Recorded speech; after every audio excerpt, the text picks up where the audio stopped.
ये कुछ हमारे पास नहीं। यही वजह है कि कहीं कहीं नमाज भी नहीं होती है और कहीं कहीं अजान भी। तुम एक बाबरी मस्जिद को रो रहे हो।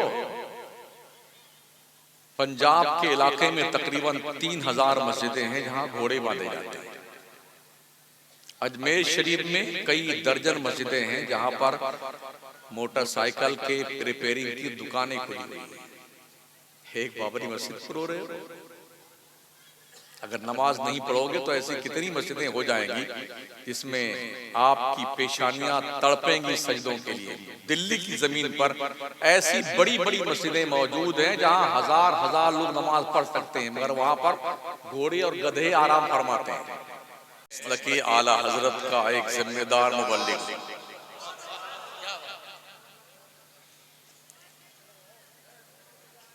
हमारी कौम में जो बुराइयां फैली हुई हैं, मैं उन बुराइयों को दूर करने की कोशिश करता हूं।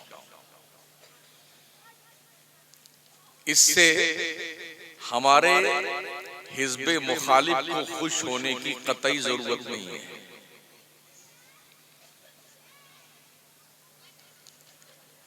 अहले सुन्नत वल जमात का तबका ही अहले जन्नत का तबका है।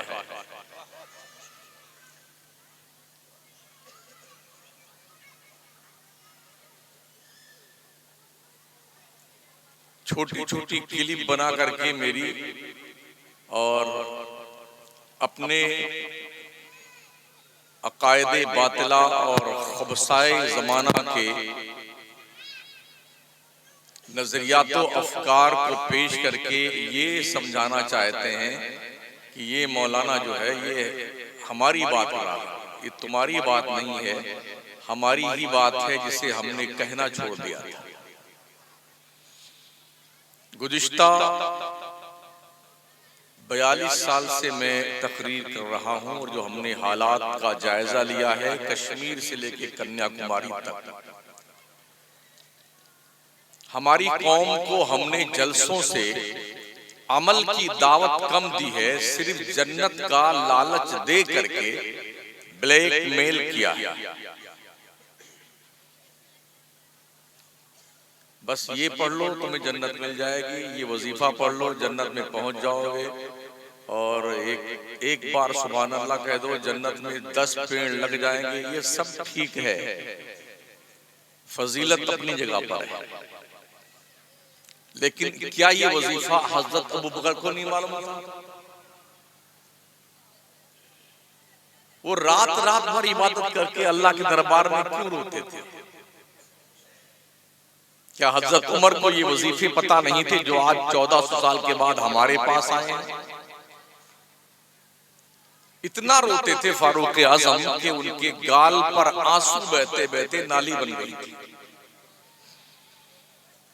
उस्मान ज़ुन्नूरैन मौलाए कायनात, करबला के शुहदा और दूसरे असहाबे रसूल, औलियाए किराम, बुजुर्गाने दीन, इनका क्या मिशन था? क्यों रात रात भर रोते थे अल्लाह की जनाब में?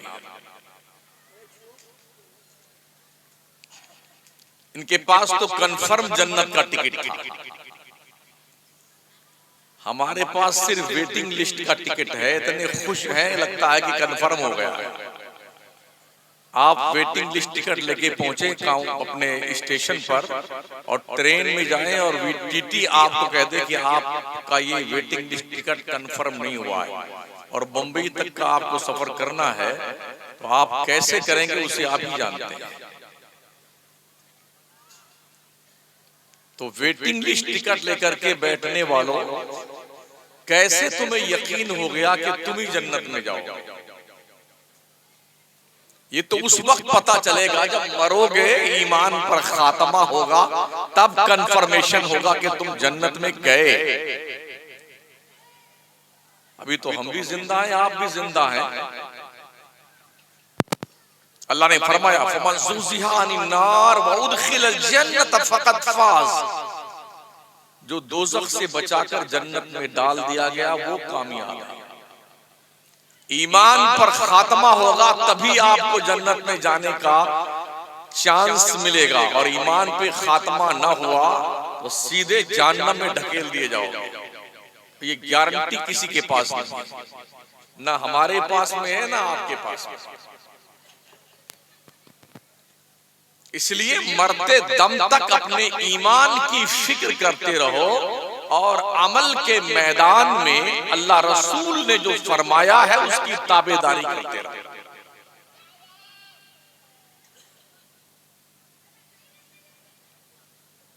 अल्लाह फरमाता है वल तकुम मिनकुम उम्मतुन यदऊना इलल खैर, तुम में एक गिरोह, एक जमात ऐसी होनी चाहिए जो लोगों को बुराइयों से रोके, अच्छाइयों का हुक्म दे, अल्लाह के रास्ते की तरफ बुलाए। आज जो हमारे यहाँ है तरीका, उसूल, ज़ाब्ता, मुल्क के तुलो अर्ज में सालाना हम सुन्नियों के लाखों जलसे होते हैं और इतनी तकरीरें होती हैं, लेकिन फिर भी आप किसी भी सुन्नी मस्जिद में जाएं तो नमाजी बराए नाम मिलते हैं। तो क्या नमाज वहाबियों पे फर्ज है? नमाज तो सुन्नियों तुम पे फर्ज है, तुम नमाज क्यों नहीं पढ़ते?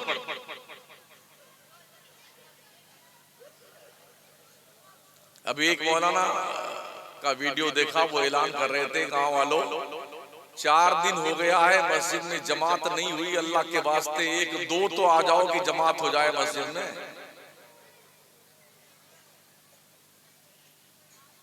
मेरे नबी पूरी रात क्यों रोते थे?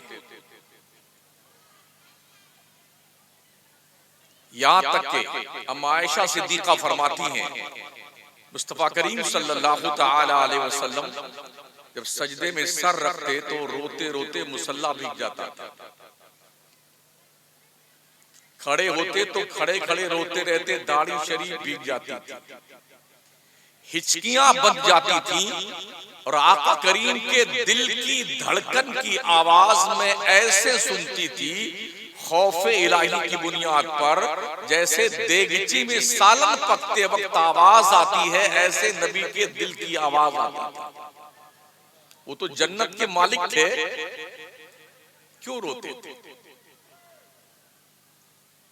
मेरे रब ने इरशाद फरमाया ताहा मा अंज़लना अलैकल कुरआन लितशक़ा इल्ला तज़किरतन लिमन यख़शा। मुस्तफा प्यारे, हमने कुरान इसलिए नहीं उतारा है कि तू मशक्कत में पड़ जाए। क्यों इतना रोता? ये कुरान तो नसीहत के लिए है, जो डर वाले हैं उनके लिए। मेरे नबी पूरी रात खड़े रह के अल्लाह की इबादत करते, हत्ता तवर्रमत कदमा, खड़े रहते रहते पूरे दोनों पैर सूज जाते थे। ये इबादत का तरीका। जब जन्नत का मालिक इतना इबादत करता है तो हमको तो पता ही नहीं हम कहां जाएंगे, हमारे जुम्मा का पता नहीं है। पता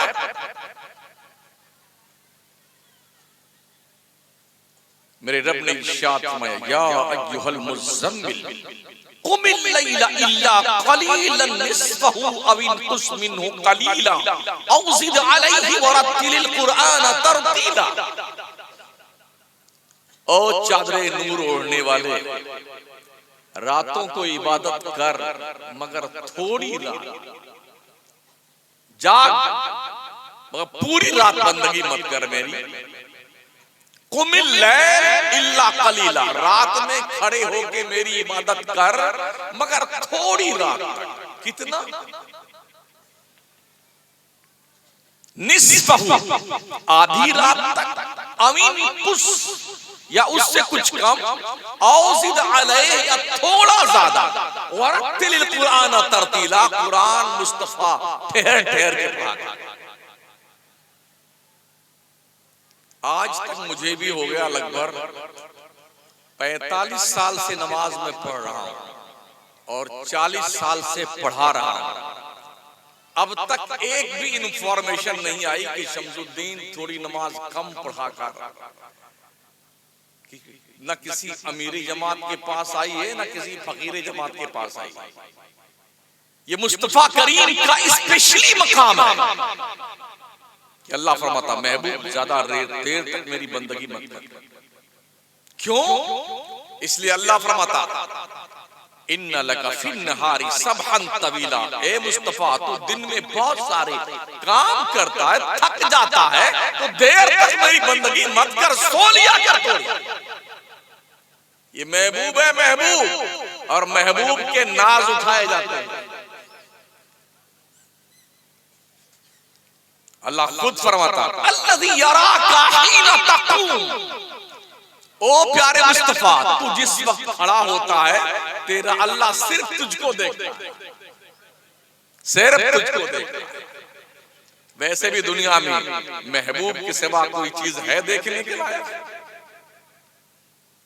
मेरे मुस्तफा रब के वो महबूब है कि अल्लाह फरमाता मुस्तफा तू जिस वक्त खड़ा होता है तेरा अल्लाह सिर्फ तुझे देखता है। वतक़ल्लुबका फ़िस्साजिदीन, और जिस वक्त तू अपने अहबाब के साथ झुरमुट मार के मुझे सजदे कर रहा होता तब भी तेरा रब सिर्फ तुझको देखता। अभी मेरे एक तकरीर का एक इक़्तिबास वीडियो की शक्ल में एक जनाब इरशाद साहब कुछ इरशाद फरमा रहे हैं। उम्मन मेरी तकरीर कौम की इस्लाह के लिए होती है, और हम सुन्नियों का जो हाल है वो किसी से छुपा और ढका हुआ नहीं है। लाखों की तादाद में ऐसे सुन्नी है इस मुल्क में जो जिनका पीर भी नमाज नहीं पढ़ता है और मुरीद भी नमाज नहीं पढ़ते।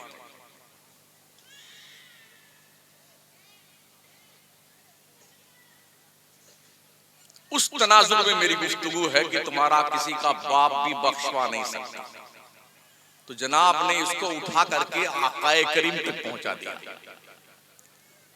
क्या हमें नहीं पता है हदीस शिफा? जिब्रील आए मुस्तफा की बारगाह में, उन्होंने अर्ज की अल्लाह के रसूल अल्लाह ने फरमाया है जाओ मेरे मुस्तफा से कह दो अगर तुम चाहो तो तुम्हारी आधी उम्मत को बख्श दूं, और अगर चाहो तो तुम शफात ले लो। तो जिब्रील ने भी अर्ज की ना, तो आका ने फरमाया मुझे शफात चाहिए, आधी उम्मत बख्श दी गई तो आधी को क्या करेंगे हम? शफात ले ली है, ताकि जब तक मेरा एक भी उम्मती दोज़ख में रहेगा तब तक मैं अल्लाह से शफात करता रहूंगा। मेरा मौला मेरे सारे चाहने वालों को दोज़ख से निकाल के जन्नत में डाल देगा। ये शफात है मुस्तफा। अंबिया शफात करेंगे, शुहदा शफात करेंगे। हदीस शरीफ में आया है शहीदों के खून के एक एक कतरे के बदले में उम्मते मोहम्मदिया के 70,000 गुनहगार बख्शे जाएं। हाजी शफात करेगा, आलिम शफात करेंगे, नाबालिग बच्चे मर जाएं तो वो बच्चे भी शफात करेंगे। इसीलिए जनाजे की नमाज जब नाबालिग बच्चे की पढ़ी जाती है तो उस दुआ में शाफ़िअ व मुशफ़्फ़ा लिखा हुआ आता है, ये आदमी पढ़ता है। और बच्ची मर गई है, नाबालिगा है, तो शाफ़िअतुन व मुशफ़्फ़ा लिखा हुआ आता है, ये पढ़ा जाता है, वो भी शिफात करेंगे। शिफात का एक चैप्टर है, उससे किसी को इनकार नहीं।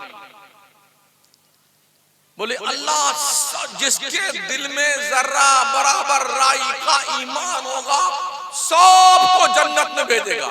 हमारा ईमान है इस पर, तो क्या अब नमाज पढ़नी बंद कर दी जाए, रोजा रखना बंद कर दिया जाए? जब अल्लाह बख्श ही देगा तो फिर क्या बात है? चलो साहब नमाज छोड़ दो, रोजा छोड़ दो, हज छोड़ दो, ज़कात छोड़ दो, अंड संड जो चाहो सो करो, ला इलाहा इल्लल्लाह मोहम्मद रसूलुल्लाह पढ़ लिया तो जन्नत में जाना ही जाना। क्या इसका ये मतलब है? जी नहीं।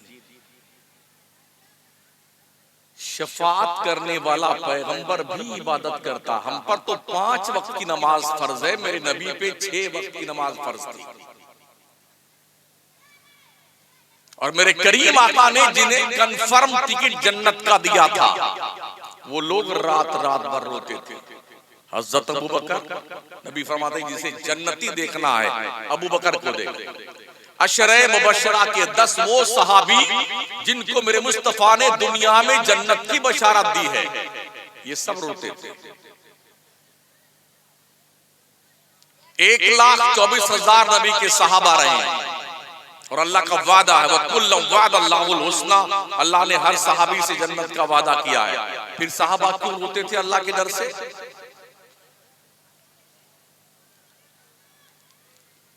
कुछ लोगों को यह शौक चल रहा है कि किसी की तकरीर पर कुछ अपनी तरफ से इरशाद फरमा करके हाईलाइट होना चाहते हैं। भाई हमसे पूछो ना, हमने क्यों कहा और किसके लिए कहा है? क्या कोई मोमिन इसका इनकार कर सकता है कि नबी शफाअत नहीं करेंगे? हश्र के मैदान में जहां आदम से लेके ईसा अलैहिस्सलाम तक सारे लोग, कयामत तक के लोग जहां पर खड़े होंगे और अल्लाह से बात करने की किसी की हिम्मत ना होगी, उस मौके पे सबसे पहले शफाअत का दरवाजा खोल करके अपने उम्मत के लोगों को बख्शवा कर जन्नत में ले जाने का काम मेरा मुस्तफा करेगा। इसका कौन इनकार करता है?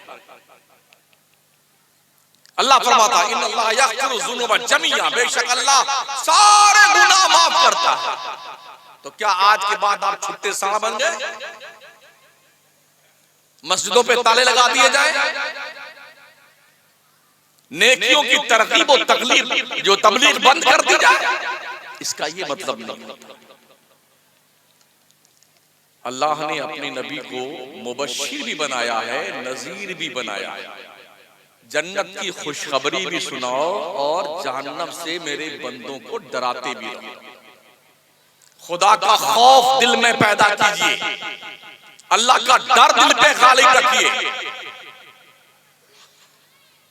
मेन चीज तकवा और परहेजगारी है, अल्लाह से डरना। तो जो सुन्नी नमाज नहीं पढ़ता है, क्या अल्लाह से डरता है वो? मैं पूरे मुल्क की बात करता हूं, 85% से ज्यादा सुन्नी नमाज नहीं पढ़ता है। अल्लाह की रोजी 3 मरतबा खाएगा हलक के ऊपर, सुबह भी, दोपहर, शाम और दिन भर बकरियों की तरह समोसा, कचौड़ी, पकौड़ी और मिष्टी, दही और जने क्या क्या ठूस के खाता रहेगा। ओ अल्लाह के रोजी को खा करके खुदा की बगावत करने वालों, नाफरमानो, तुमने शर्म नहीं आती है?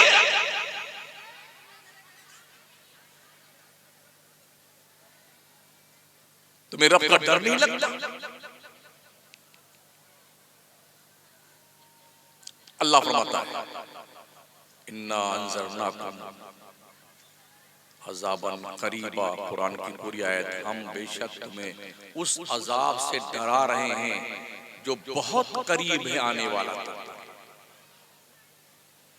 तो करम फरमा इरशाद साहब, मुफ्ती साहब भी हैं, कहीं के हैं, मुझसे पूछे बगैर उन्होंने सुलह कुल्ली का की सनद भी मुझे दे दी।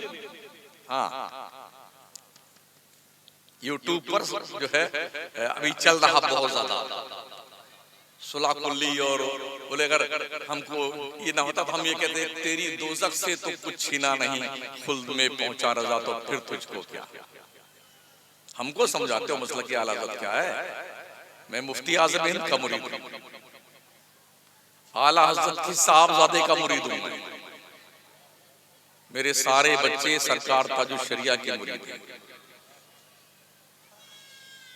हम पूरे मुल्क में सुन्नियत के दिफा के लिए बरसरे पैकार हैं।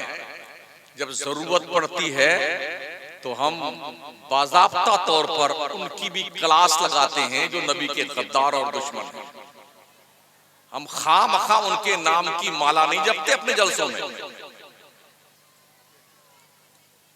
ये पब्लिक सुन्नियों की है, स्टेज सुन्नी का है, सजावट सुन्नियों ने की, पैसा सुन्नी का, मैग सुन्नी का, सारे सुन्नी लोग बैठे। हम पूरी रात वहां भी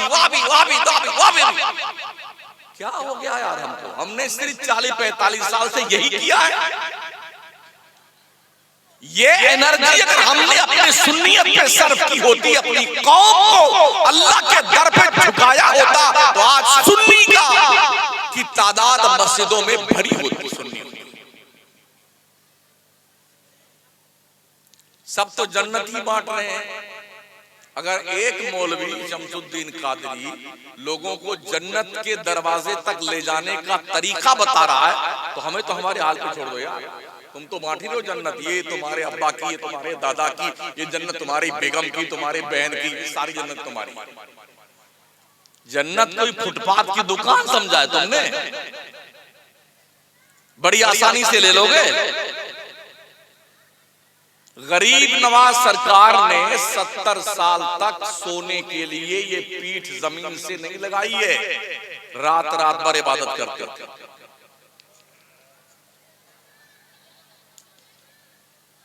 गौसे आजम पीराने पीर रोशन जमीर शेख अब्दुल कादिर जिलानी ने 40 साल तक इशा के वजू से फजर की नमाज अदा की।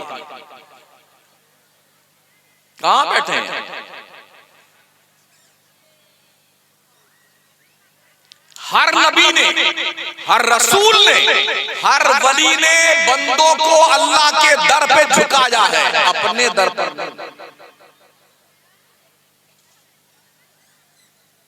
आज हालत ये है कि तुम हमारे मुरीद बन जाओ, हम तुम्हारे पीर साहब हैं, बस हम भी मौज से तुम भी मौज से। ये पीरी मुरीदी का कॉन्सेप्ट नहीं है। पीर वो है जो कौम के दिल को साफ करे और सर को खुदा के दहलीज पे झुका दे, उसे पीर कहते हैं।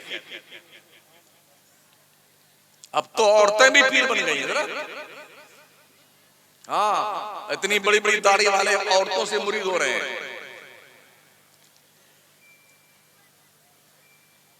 इतनी जहालत हमारे यहां आ गई है। मैं पर्सनल एक नहीं कई दर्जन ऐसे मजारों को जानता हूं जहां ईंट पत्थर भी नहीं है, कोई मुर्दा दफन नहीं है, जहां गधा है, बिल्ली है, वहां भी जो है उर्स हो रहा बिल्ली का। दूर क्यों जाइए, आइए ना छोटा शरीफ सरकार मखदूम सिमना के आस्थाने पे बिल्ली दाई का मजार वहां बना हुआ है। और बाज़ाब्ता वहां ये अकीदा बताया जाता है, वहां भी मुजव्वर बैठा हुआ है, जिसको दमा का मर्ज है तो ये बिल्ली अम्मा ठीक करती है, अस्पताल बंद कर दिए जाए।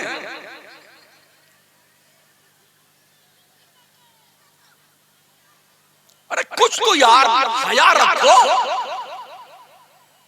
बिलाशुबा वलियों को रब ने तसर्रुफात अता फरमाए। मैं यही जब कहता हूं क्या मुझे बता दो आप, गौसे पाक ने अपने पीर का ऐसा उर्स किया था जैसा आज हो रहा है? गरीब नवाज ने क्या अपने पीर का ऐसा उर्स किया था जैसे आज हो रहा है? ये बड़की दे गए, छुटकी दे गए, ये लंगर, ये भंडारा खाओ। अब जो जुलूस निकल रहा है वो कलंदर का जुलूस निकल रहा है, वो हिजड़ों का निकल रहा है, अब उनकी चादर आ रही है, अब नचनिए आ रहे हैं, यही सब रह गया मज़ारों पे। और हैरत इस बात पर है लोग सपोर्ट करते हैं इस खबीस ज़हनियत का। हम यही बोलते तो लोग कहते हैं वहाबियों की बोली बोल रहा है। मुझे बता दो सुन्नियों की ये बोली कहां से है? कहां लिखा है कि औरतें मजार पे जाएं? मेरे मुस्तफा के मज़ार मुक़द्दस के अलावा किसी भी मज़ार पर औरतों को जाने की इजाजत नहीं है।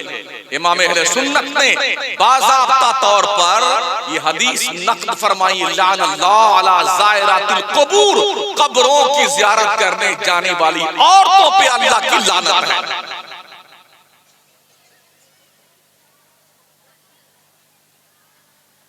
हम नहीं बताएंगे तो कौन बताएगा?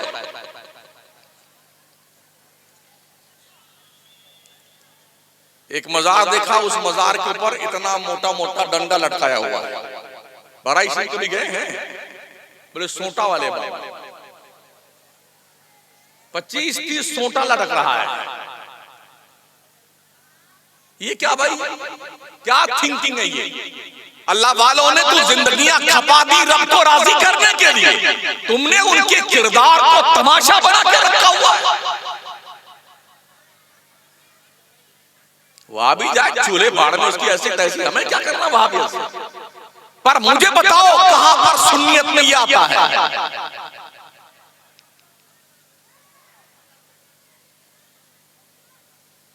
तालीम हमारे पास नहीं,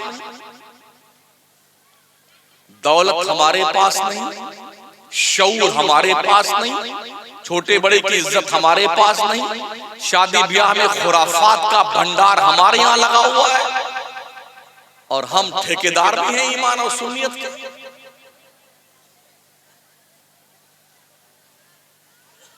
ये बेचारे मौलाना चंदा कर रहे थे, हजार हजार रुपए, 50-50 रुपए, 10-10 रुपए, 5-5 रुपए। ये जरूरत पड़ती है मदरसों के लिए।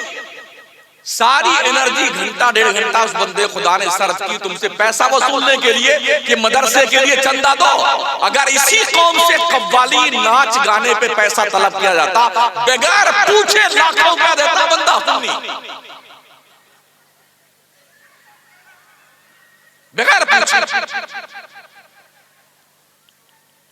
और यहाँ जो 100 रुपया लेके भी आए हैं ना, तो मौलाना के हाथ ही में देना चाहते थे ताकि उनका नाम लिया जाए कि हमने भी दिया 100 रुपया, और उनके नाम पे नारे लगते।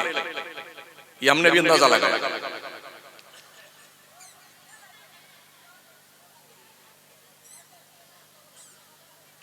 गैरों का जो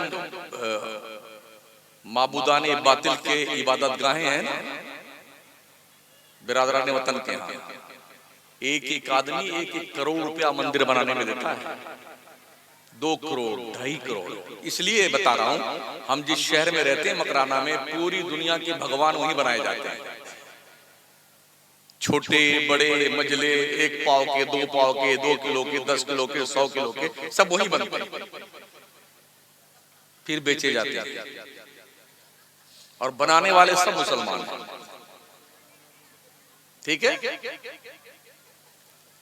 वहां पर अपने बातिल मजहबो नजरियात के पैरोकार जो लोग हैं वो करोड़ों करोड़ों रुपए देते हैं। और कभी ऐसा भी हमने देखा है कि लाइन में लगे हैं कि अभी हमारे पास पैसा आ गया, अब आप वेटिंग लिस्ट में हैं, अगली बार देखेंगे। और हमारे यहाँ गला सूख गया बेचारा मौलाना हमारा, चिल्ला चिल्ला के नारा लगा करके सुभान अल्लाह कह करके आपके पूरी नस्ल को जन्नत में पहुंचा के तब 500 रुपए निकला है।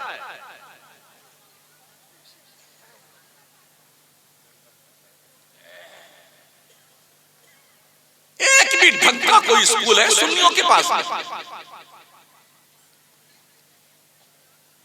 अपने बच्चों को डॉक्टर बनाइए, इंजीनियर बनाइए, लॉयर बनाइए, आईएएस ऑफिसर बनाइए, आईपीएस बनाइए, आरएएस बनाइए, अपनी बेटियों को डॉक्टर बनाइए। क्यों? इसलिए कि जाहिर सी बात है आधा तबका औरतों का है, आधा मर्दों का है। बच्चों की पैदाइश के वक्त जानते हो क्या होता है? औरतें नंगी होती हैं अस्पताल में, जहां पर गैर मुस्लिम या मर्द डॉक्टर होता है, वो आकर के मादरजाद नंगा करके औरत को देखता है। कम से कम तुम्हारी बेटी मुस्लिम कौम की डॉक्टर रहेगी, इतना तो लिहाज होगा कि आपके बहन बेटी का वो पर्दा तो महफूज रखेगी।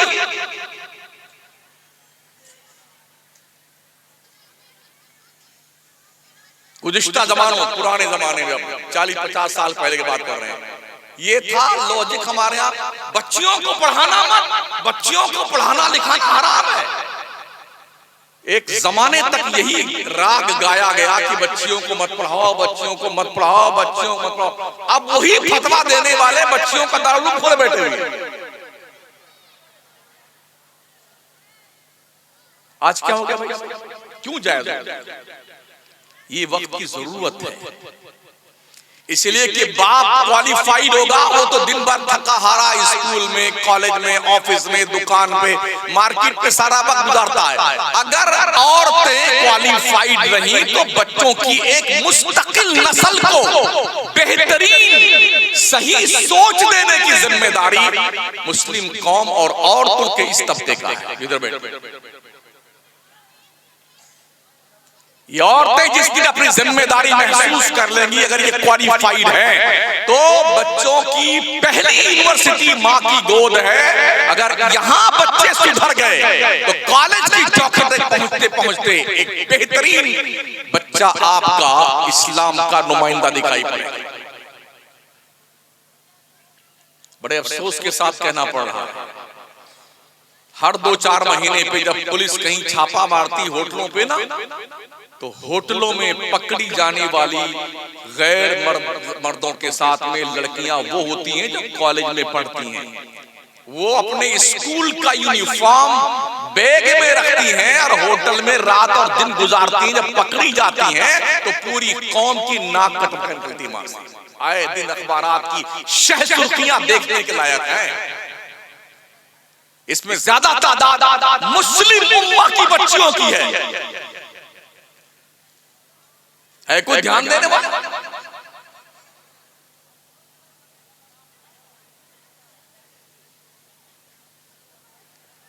हमने मुल्की पैमाने पर सिर्फ एक दानिशगाह जो मारहरा शरीफ की, वहां के पीराने तरीकत को और उनकी तकरीरों को, उनके एक्टिविटीज को देखा। उनका एक ही कहना है, आधी रोटी खाओ, बच्चों को पढ़ाओ।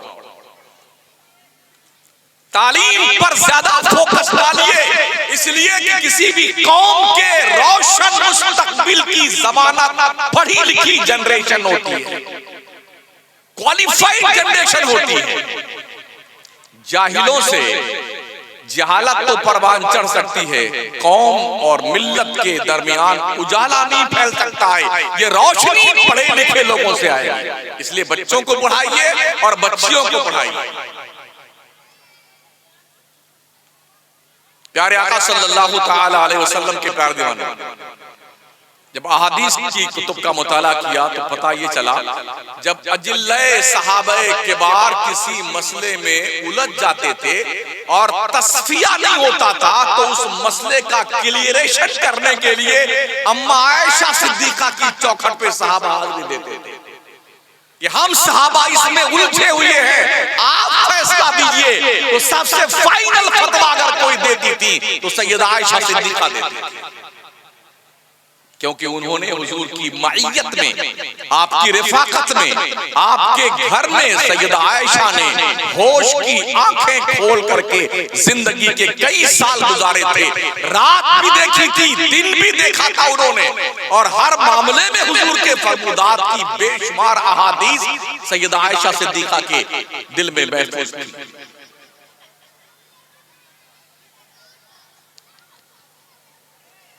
अभी आपने देखा होगा, आपके इसी गालिबन वेस्ट बंगाल का ही मामला है। एक बंदा है, नौजवान बच्चा, अभी जल्दी पढ़ के फारिग हुआ है स्कूल से। उसने एक दिन ऐलान किया था, हम हर मुसलमान से 100 रुपया चाहते हैं कॉलेज बनाने के लिए। 7 दिन में 7 करोड़ रुपए मुसलमानों ने दिए और उसने कॉलेज बनाया है, वली रहमानी ने। 7 दिन में 7 करोड़ किसे कहते हैं?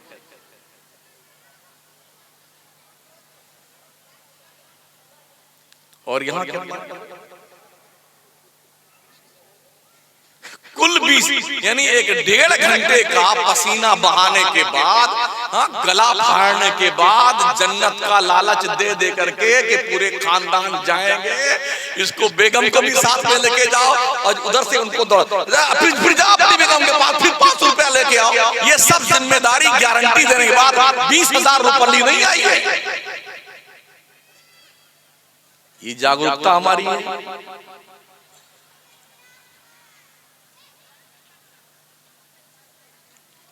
बिल्कुल न्याज कीजिए, फातिहा कीजिए। 50 रुपए की चीज में भी फातिहा लगती है, 10 रुपए की चीज भी फातिहा लगती है। ये जो 10, 50 दे 11वीं में, 12वीं में, खिचड़े में खर्च करते हो ना, इसी पैसे को इकट्ठा करके इमाम हुसैन के नाम बजाय खिचड़ा खिलाने के हुसैनी इंस्टीट्यूट कायम कर दो, जहां बच्चे पढ़ लिख करके हुसैनी किरदार के हामिल बने।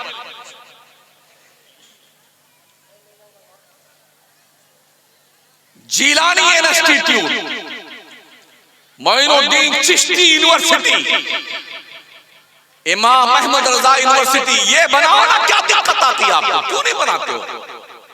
ये क्यों पैसे बर्बाद करते हो खुराफातों पे? और यूं माशाल्लाह 2-2 प्लेट खाने के बाद 3-3 प्लेट, बड़ा मजा आ गया। नमक भी ठीक था और मिर्ची भी ठीक थी, बहुत स्वादिष्ट सामान था। सिर्फ इतने काम के लिए।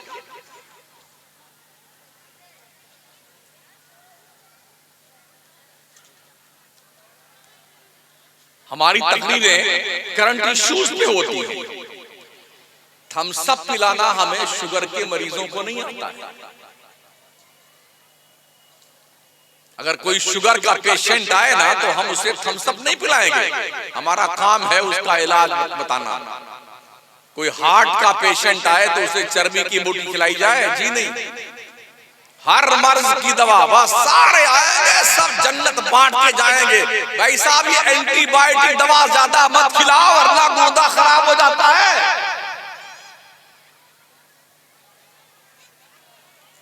जलसे कराओ, हर आलिम को उन्वान दो कि जनाब अल्लामा महोदय आपको इस उन्वान पे तकरीर करनी है और तैयारी करके आना। 1 घंटा, सवा घंटा। अगर वो उस उन्वान पे तकरीर ना करे तो बीच तकरीर में रोक दो, भाई साहब तकरीर बंद कीजिए, आज हम तकरीर एक किराया लीजिए, अपने घर तशरीफ ले जाए। जिस दिन से हमारी कौम के अंदर ये बेदारी पैदा हो गई तो हमारी कौम के लोगों को बहुत अच्छे अच्छे मसाइल सीखने को मिलेंगे। अलग अलग उन्वान पे, अलग अलग टॉपिक पे, अलग अलग अंदाज में आपको दीन की बातें बताई जाएंगी और लोग जिम्मेदाराना गुफ्तगू करेंगे। और जो लोग मेहनत नहीं करेंगे वो इस स्टेज से भाग करके कोई धंधा पानी सब्जी बेचेंगे जाकर।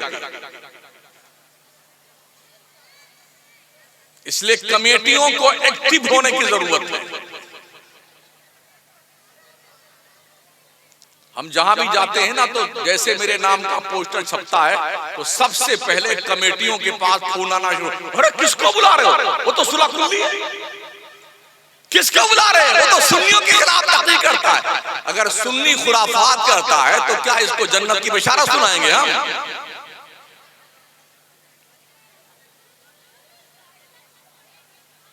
बताऊं मैं आपको, ये पिछले साल से पहले साल हजरत सुभानी मियां साहब किबला ने ऐलान फरमाया था कि आला हजरत के आस्ताने पर हुजूर मुफ्ती आजम हिंद के मजार पर कोई चादर नहीं चढ़ाएगा। पिछले साल से पहले साल 26 सफरुल मुजफ्फर को मैं बरेली शरीफ था, मेरी तकरीर थी मुफ्ती तथीर साहब की सदारत में उनके गांव में। मैं बरेली शरीफ हाजिर हुआ, आस्ताने पे फातिहा वगैरह पढ़ के लौटा। इस्लामिया इंटर कॉलेज के दीवार से लग करके मुफ्ती आजम हिंद के कई मुरीदों की दुकानें हैं, वहां हम बैठे रहे। तो हजरत मना फरमाया, मैंने जायजा लिया कि दरगाह शरीफ क्षेत्र में रजा नगर सौदागरान मोहल्ले में किसी दुकान पर चादर नहीं दिखी मुझे, मगर हमारी कौम के नौजवान गुंडे बदमाश मवाली टपोरी टाइप के सुन्नी इधर इस जलसा हो रहा है इस्लामिया इंटर कॉलेज के अंदर। उलमा खिताब फरमा रहे उर्से रजा की तारीख में 25 सफर मुजफ्फर को, और उसके बगल के सड़क पर कम से कम 3 घंटा जाम किया सड़क। नौजवानों ने डीजे लगा करके चादर का जुलूस निकाला बगावत करने के लिए। हमको क्यों रोका गया चादर चढ़ाने से? शर्ट उतार करके यूं नचा रहे थे और डांस कर रहे थे। पिछले साल से पहले साल की बात है।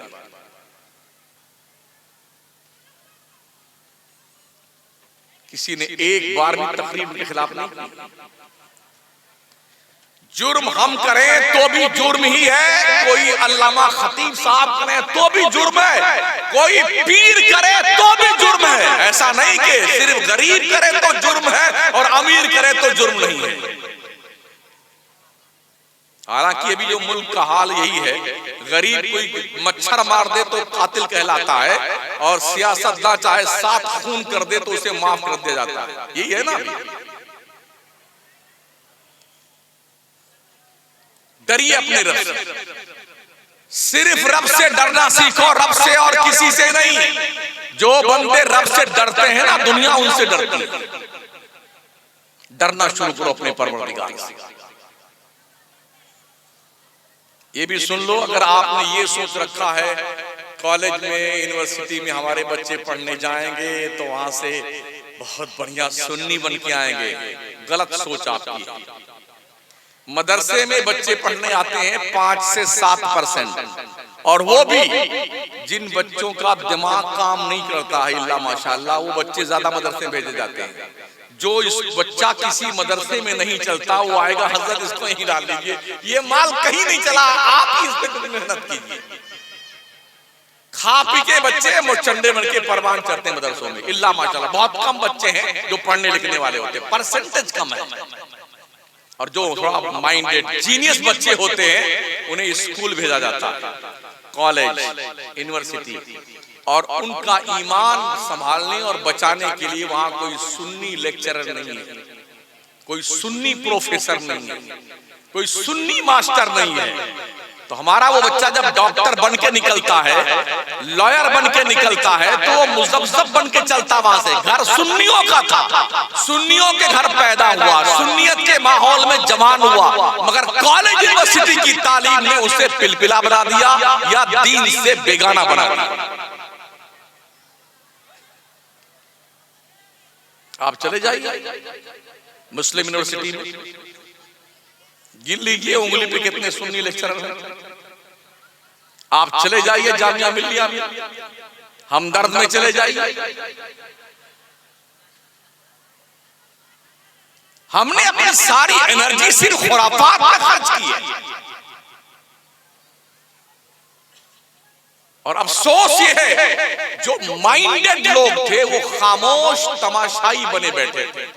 कौम जिधर जा रही उधर जाने दो, जिस जगह पे चल रही चल रही, जो कर रही उसे करने दो। करोड़ों रुपए का ताजिया हर साल सुन्नी बना करके मट्टी में पलीत करके आता है, करोड़ों रुपए। शहर जयपुर में 400 ताजिए ऐसे निकलते हैं जिन्हें गवर्नमेंट ने परमिशन दिया हुआ है।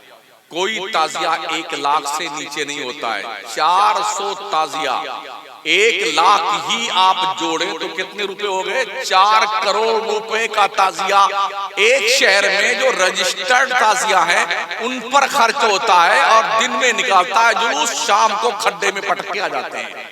जिस कौम को इतना शऊर ना हो कि ये बांस की फट्टियां और चमचमी और कागज की पन्नियां डाल करके और इमाम हुसैन बना करके, अली असगर, अली अकबर, नन्हे अली असगर को बना करके हजरत सकीना जिंदाबाद जिंदाबाद, और ये पटका, और जब दरिया में नहीं डूबता तो कूद कूद के डुबोते उस पर बैठ करके। आंखों देखी बात, एक शहर में 4 करोड़ रुपए सुन्नी मुसलमान मट्टी में दफना देता, और पूरे मुल्क का हाल ये है। कुछ ऐसे इलाके जहां 18, 20 लाख का एक ताजिया बनते देखा है। अगर ताजिया के बारे में कुछ बोल दो तो हमारा सुन्नी का कहता है वहां भी हो गया हमारा।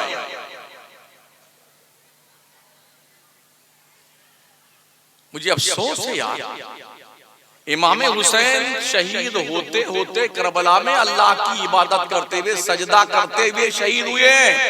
और सुन्नियों, तुम्हें इमाम हुसैन का सजदा क्यों याद नहीं आता? तुम्हें ताजिया याद आता है?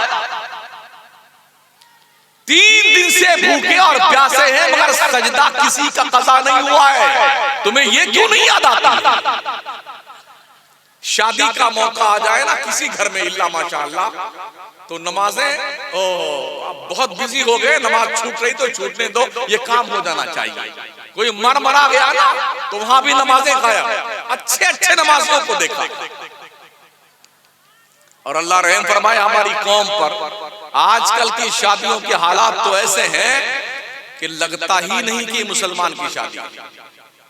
हमारी बच्चियां, हमारी बहनें, हमारी माएं दुपट्टा गायब सर से, बाल खुला रखने का एक नया फैशन देखा मैंने 2-4 साल से। एकदम सारे बाल खुले रहते हैं, दुपट्टा गायब, पतले पतले कपड़े पहने जाते हैं, और पूरे महफिल में शादी के स्टेज से लेके नीचे तक ये भुतनियां और चुड़ैलें चारों तरफ हमलावर रहती हैं। क्या इनके बाप मर गए हैं? क्या इनके भाइयों का इंतकाल हो गया है?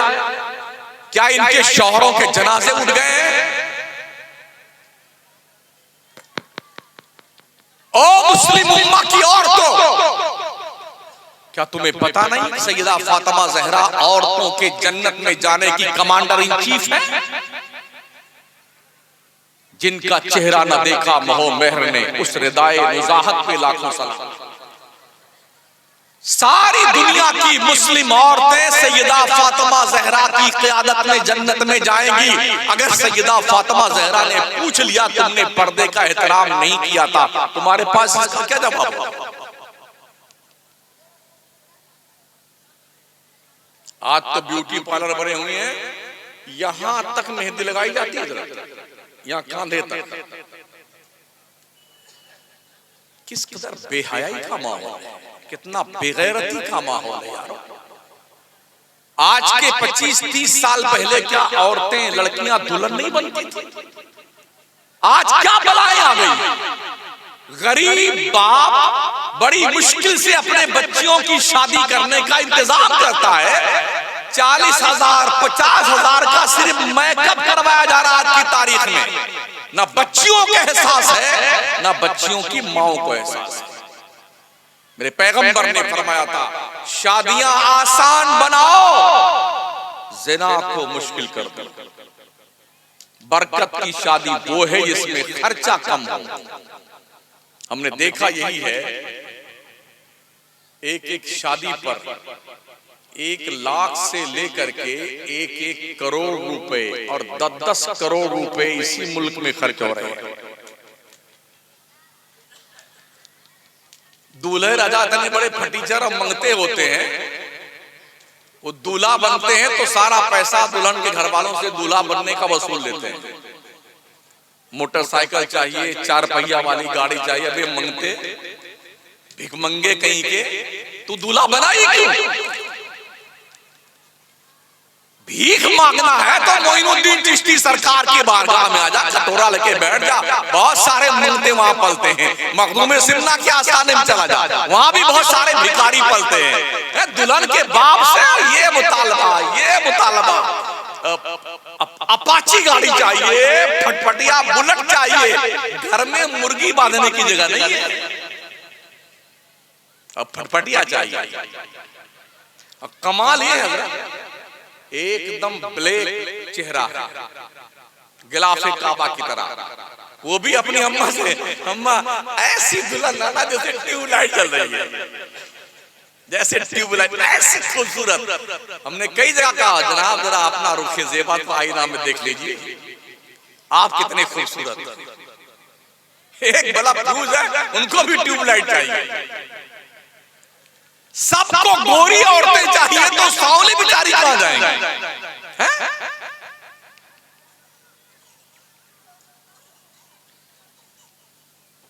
अगर एक बाप जिसकी आमदनी पर डे सिर्फ 500 रुपए है, मुझे बताओ वो घर का खर्चा चलाए या अपनी बेटी का दूल्हा बनने वाले शख्स के मंगते के लिए फटफटिया का इंतजाम करे?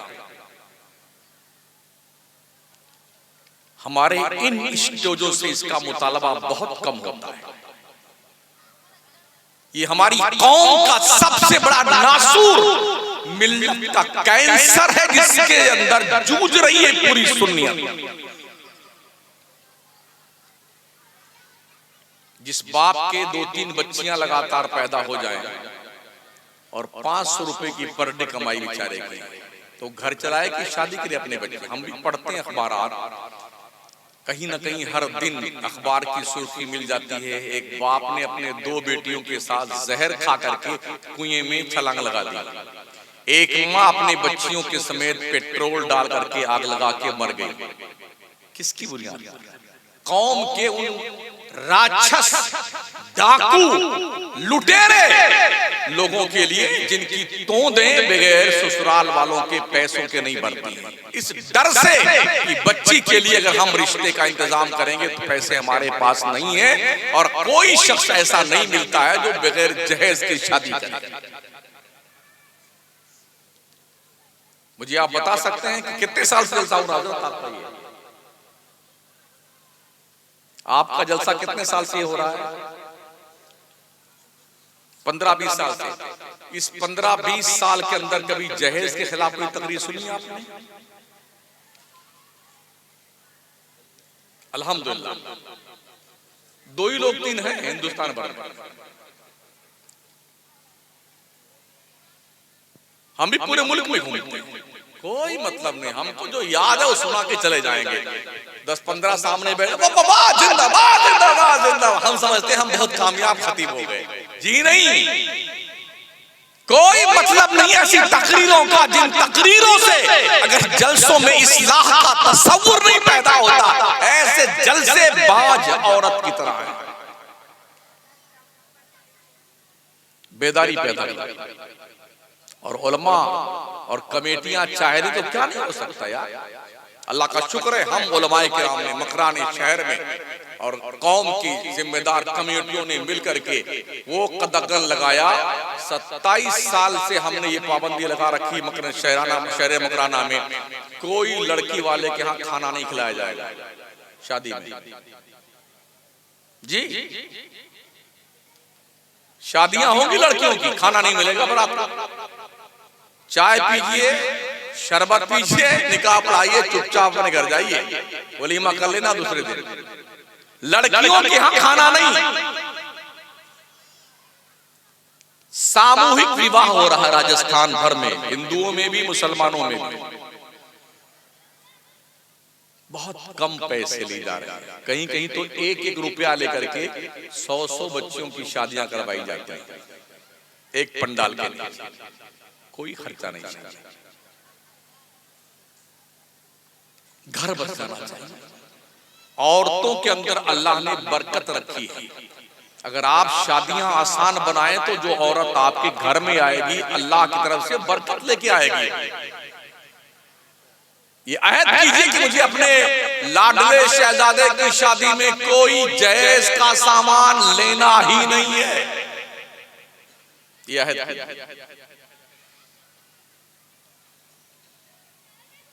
फिर देखिए अल्लाह कितनी बरकत आपको देता है। शादी ब्याह तो ये इंसानी जिंदगी की जरूरत है ना।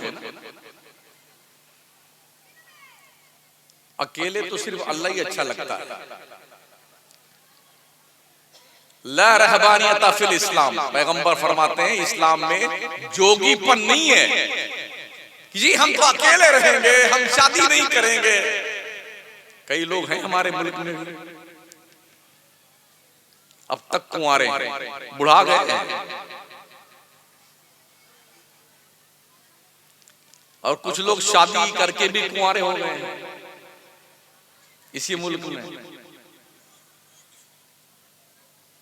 तो शादी इंसानी जरूरत का नाम है। जोड़े अल्लाह ने जन्नत में बनाए हैं, शादियां तो होती हैं। इसलिए शादियों को करने के लिए पैगंबर इस्लाम ने फरमाया है 4 बुनियाद पे शादी होती है। या तो आदमी शादी करता है हुस्न की बुनियाद पर, खूबसूरती की बुनियाद, या शादी करता है हसब नसब की बुनियाद पर, खानदान बड़ा है, या शादी करता है रुपया और नोट मिलने की बुनियाद पर, या शादी करता है दीनदारी की बुनियाद पर। अब सुनिए पैगंबर क्या फरमाते हैं। जो इसलिए शादी करते हैं कि बहुत खूबसूरत औरत मिलेगी, फरमाया पे पैगंबर ने ये हुस्न ज्यादा दिन तक नहीं रहता है, ढल जाता है। जो शादी करते हैं हसब नसब की बुनियाद पे, खानदान बड़ा है, अगर कोई वक्त आया तो लाठी चलाने वाले हमारी तरफ से कई लोग आ जाएंगे। मेरे पैगंबर फरमाते हैं अल्लाह तुम्हें जलील कर देगा। अगर कोई शादी करता है कि यहाँ से पैसा बहुत मिलेगा तो अल्लाह तुम्हें मंगता और भिखारी बना देगा। जो शादी करता है कि दीनदार लड़की है इसलिए शादी करो, तो आका फरमाते हैं अल्लाह ऐसी शादी में बरकत पैदा करता है। फैसला आपने करना है कि आपको कौन सी शादी पसंद है। ये 4 क्वालिटी है शादियों, सेलेक्ट कीजिए। जिन्होंने अब तक शादियां नहीं की हैं लड़कों ने, और जल्दी है कोई शादी का उनका नंबर आने वाला है, तो उनसे मेरी गुजारिश है अगर तुम्हारे अब्बा अम्मा नहीं मानते हैं कि जहेज तो हम लेंगे ही, तो जैसे कल शादी है तो आज ही रात में टिकट कटा के चुपके से बंबई भाग जाना। और जब कल शादी के मौके तुम्हें ढूंढे अम्मा अम्मा की गुड्डू कहाँ गया तो पता चले हो तो बंबई भाग गया। अब ले जाओ बारात, किसके ले जाओ। अर्रिजालु कव्वामूना अला निसा, रब फरमाता मर्द औरतों पे हाकिम है। हाकिम इतना मंगता तो नहीं होता, भिखारी तो नहीं होता है, कल्लाश तो नहीं होता है। कितना बड़ा फटीचर है, पहली रात में जाता है अपने बेगम के कमरे में, जरा मेहर माफ कर दो। अबे बेशरम, पहली रात में औरत के सामने हाथ जोड़े खड़ा हुआ है, मेहर माफ कर दो। जब तुझे इतना भी नहीं देना आता तो शादी करने क्यों चलाता?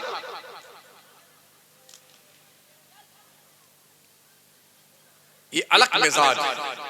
हमारे राजस्थान में नकद महर चलता है। इधर कबिल तो किया ना, पैसा निकाल महर का। वकील साहब महर का पैसा ले जाके दुल्हन को देके आते हैं, ये तेरा महर का पैसा है, इसलिए कि पता है ना रात भर में मामला बदल जाएगा और माफ वालेगा। इसलिए औरतों को चाहिए ये ज्यादा पढ़े लिखे ताकि इन्हें पता चले इनका हक क्या है शौहर पर। वलहुन्ना मिस्लुल्लज़ी अलैहिन्ना बिल मारूफ, जिस तरह से औरतों के ऊपर मर्दों के हक आते हैं, ऐसी ही औरतों के हक मर्दों पर भी आते हैं। क्योंकि औरत अपना हक जानती नहीं है तो मर्द लोग औरतों का ब्लैकमेल करते रहते हैं। यानी एक कॉन्सेप्ट है, औरत घर की गुलाम है।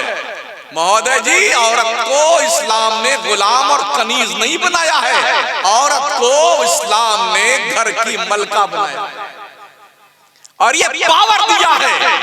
अगर बेटी पैदा हो, बाप और माँ खुश होकर के परवरिश करें और इज्जत से शादी कर दे, तो मुस्तफा ने बेटी की परवरिश पर माँ बाप को जन्नत की बशारत दी। ये भी पैगंबर इस्लाम ने फरमाया। ओ बच्चों, चाहे अल्लामा हो, चाहे मुफ्ती साहब हो, चाहे पीर साहब हो, नबी फरमाते अल जन्नतु तहता अक़दामिल उम्महात, तुम्हारी जन्नत तुम्हारे माओ के कदमों के नीचे रख दी गई है। ये इस्लाम है, इस्लाम जो किसी का हक नहीं मारता। हमारी जन्नत काबा के दीवारों के साए में नहीं है, हमारी जन्नत माओ के कदमों के नीचे है। ये इस्लाम है जिसने माँ को ये वक़ार अता फरमाया है, ये इज्जत। सोचिए और 100 बार सोचिए। गुजरात के एक इलाके में तकरीर कर रहा था, मैंने कहा औरतों को ये हक है, अगर औरतों को उनके शौहर उनका खर्चा नहीं देते हैं तो जब गुड्डू के पापा घर आकर के अपनी पैंट बुशर्ट उतार करके टांग दें तो चुपके से उनकी जेब से अपने खर्चे का पैसा निकाल लिया। जी, ये चोरी में नहीं आता है, ये तुम्हारा हक है। ये मसला बता के हम आ गए तो एक हफ्ते के बाद खून पे खून, अरे हजरत क्या मसला बता दिया, पूरी जेब खाली हो जाती है। हमने और ना खर्चा दो औरतों को।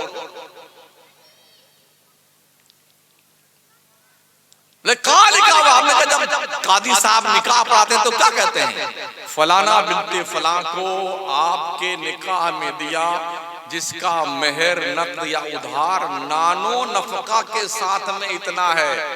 ये नान और नफका क्या है, रोटी और खर्चे का पैसा है महोदय जी। ये दिया कीजिए बीवियों को, वरना ऐसे पैसे तुम्हारे साथ होते रहेंगे। तो औरतों को चाहिए वो तालीम हासिल करें ताकि इनका हक गस्ब न किया जाए शौहरों की तरफ से।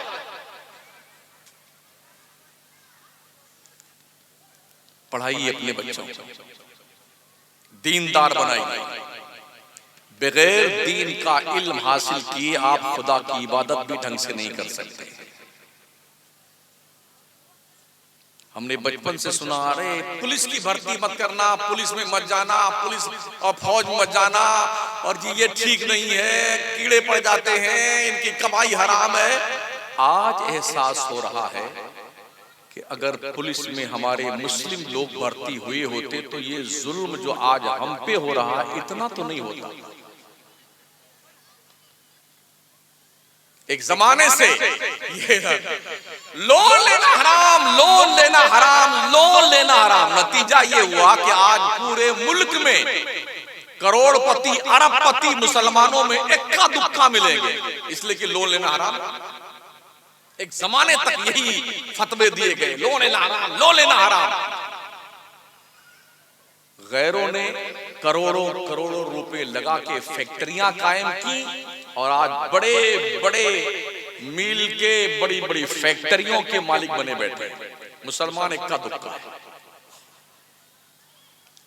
आज अब दारुल इफ्ता में मुफ्ती फतवा लिखता है जरूरत की बुनियाद पर लोन लिया जा सकता। भाई साहब यही पहले फरमा दिया होता तो क्या होता।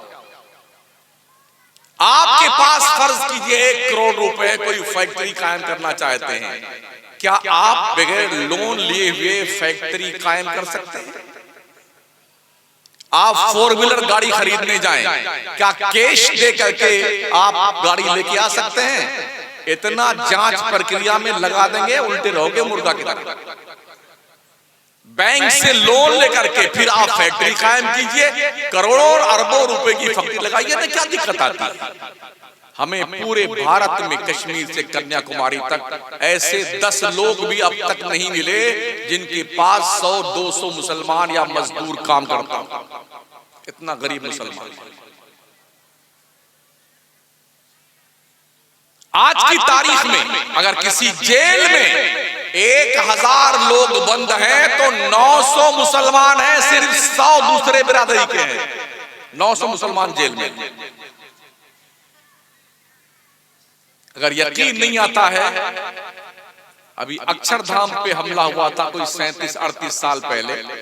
कई मुसलमान, तकरीबन 37 या 38 मुसलमानों को गिरफ्तार किया था।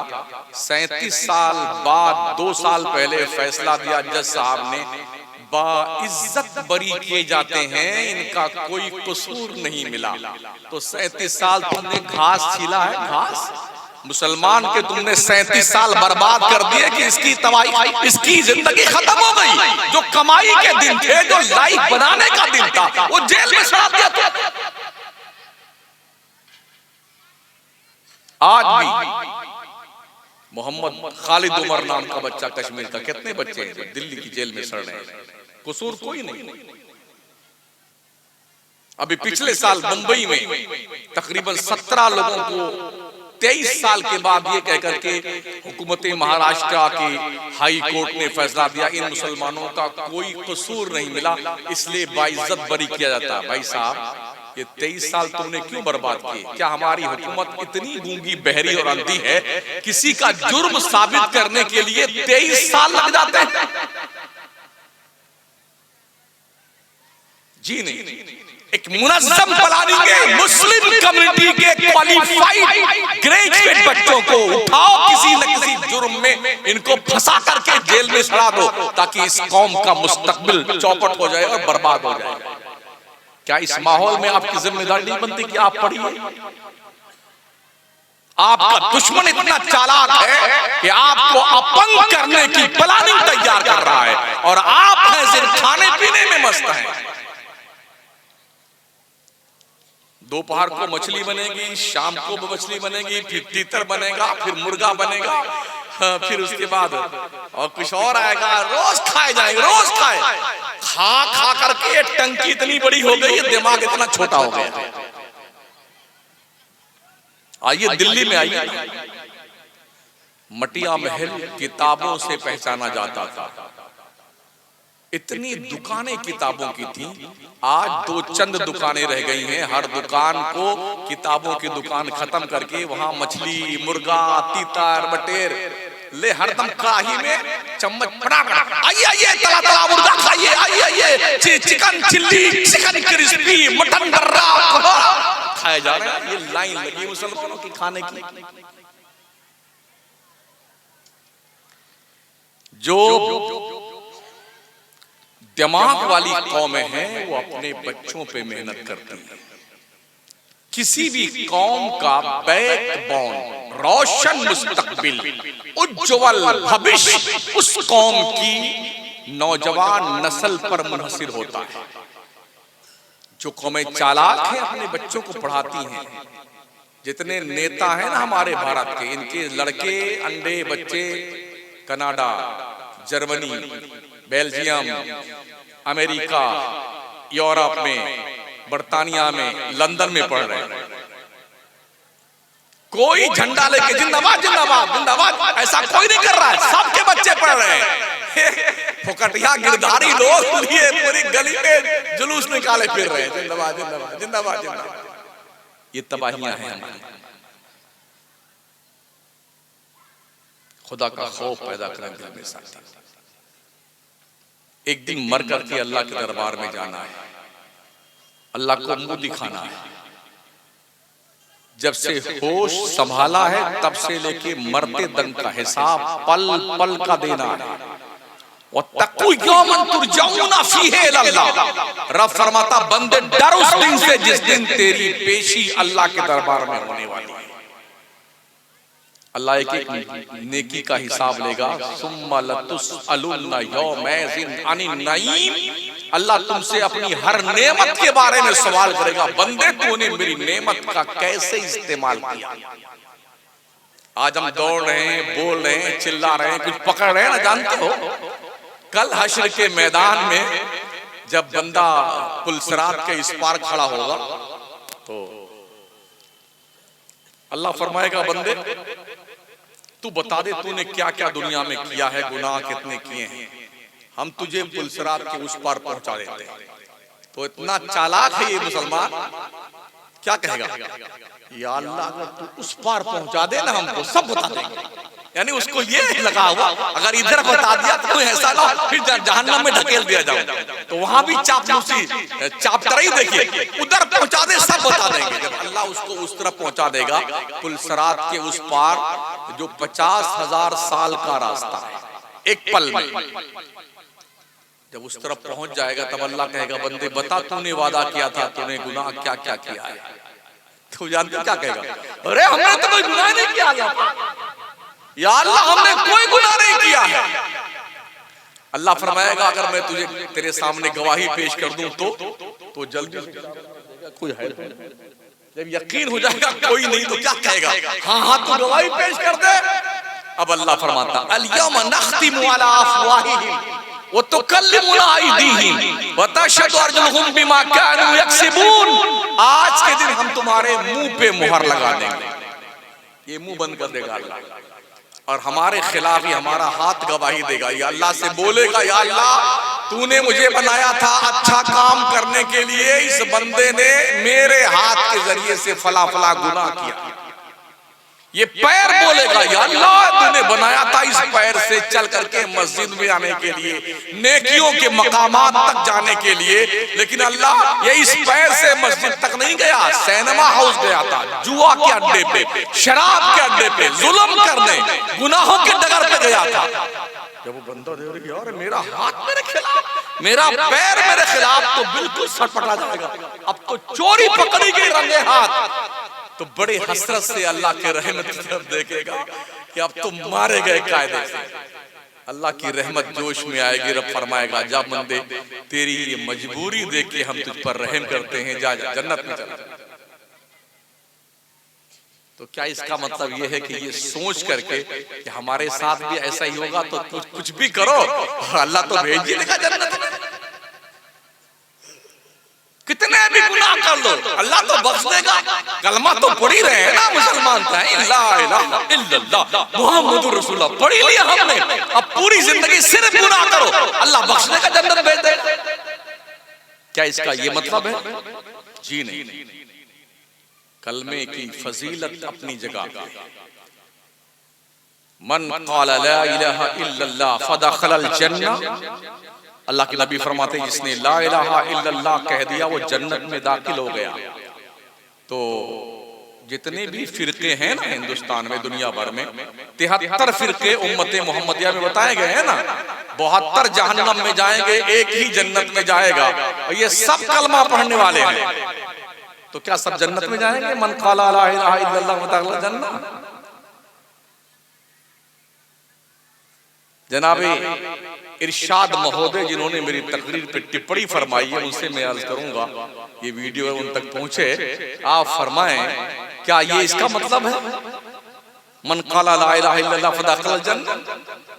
तो सभी पढ़ रहे हैं कलमा?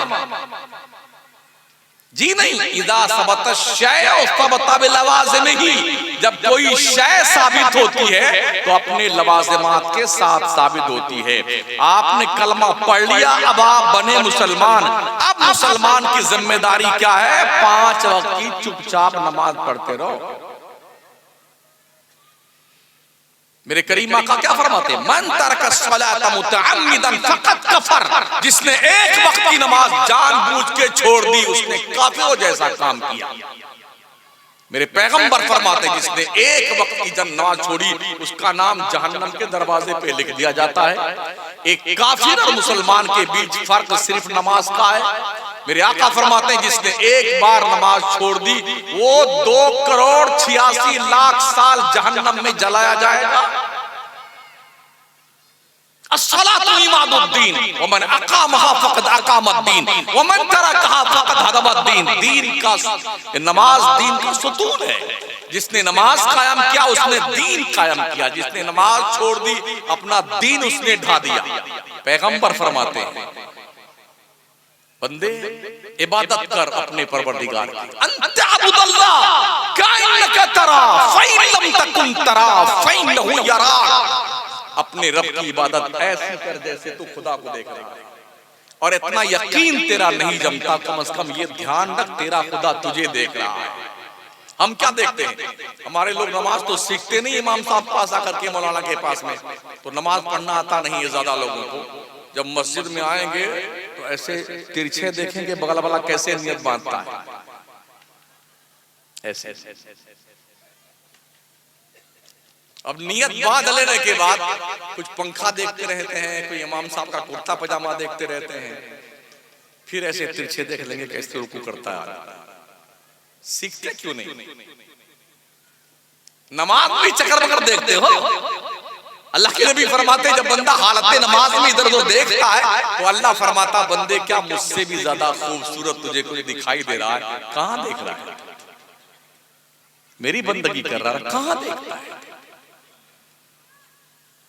नमाज के लिए नियत बांधो तो वहां देखो जहां पर तुम सजदा के करते वक्त पेशानी टिकाते हो।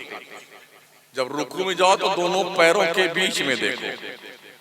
जब अत्तहियात में बैठते हो तो पेट की तरफ देखो। जब सजदे में जाओ तो अपने नाक की तरफ देखो। कोई देखता है?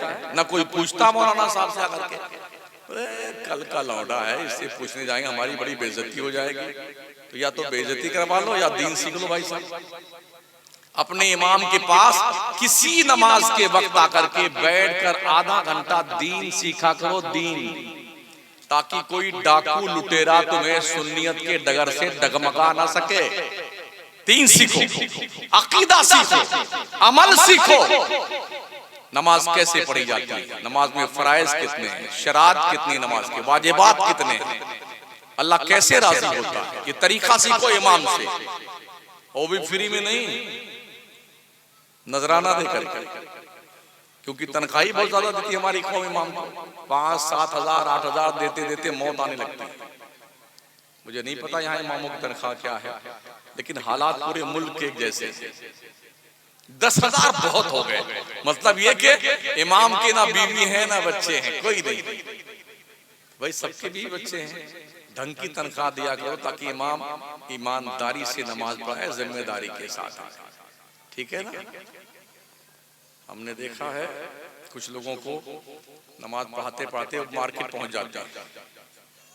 कभी 3 रकात वाली नमाज में 2 रकात पे सलाम फेर लेते हैं, कभी 2 वाली को 4 पे सलाम फेरते हैं। जब हमने कुछ लोगों से पूछा, बोले हज़रत क्या बताएं, जब नियत बांध लेते हैं, तनख्वाह बहुत कम है, तो फिर कभी सोचिए अल्लाह टमाटर 40 रुपए किलो है, या अल्लाह पेट्रोल 100 रुपए, या अल्लाह लहसुन भी 100 रुपए किलो हो गया, या अल्लाह फीस देने का नंबर आ गया है, गैस का सिलेंडर खत्म हो गया, अभी जाएंगे तो गुड्डू की अम्मा फिर कहेंगे पैसा लेके नहीं आए। तो उसी में हजरत भूल जाते हैं रकात कितनी।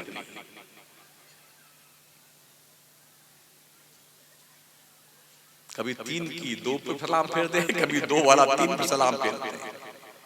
तो तनख्वाह इतनी दो अपने इमाम को कि नमाज की नियत बांधने के बाद वो नमाज में रहे, मार्केट भी न जाए। अगर आप चाहते हैं कि ऐसा इमाम हो जिसे पैसा ना देना पड़े, तो पूरे हजरत क्या नाम इस गांव का?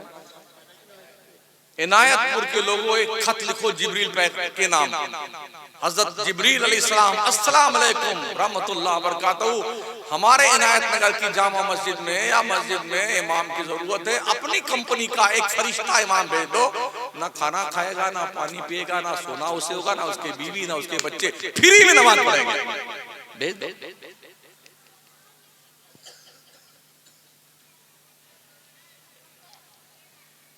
माओ बहनों, अपनी बच्चियों से क्लोज होकर के इनके पास रहा करो।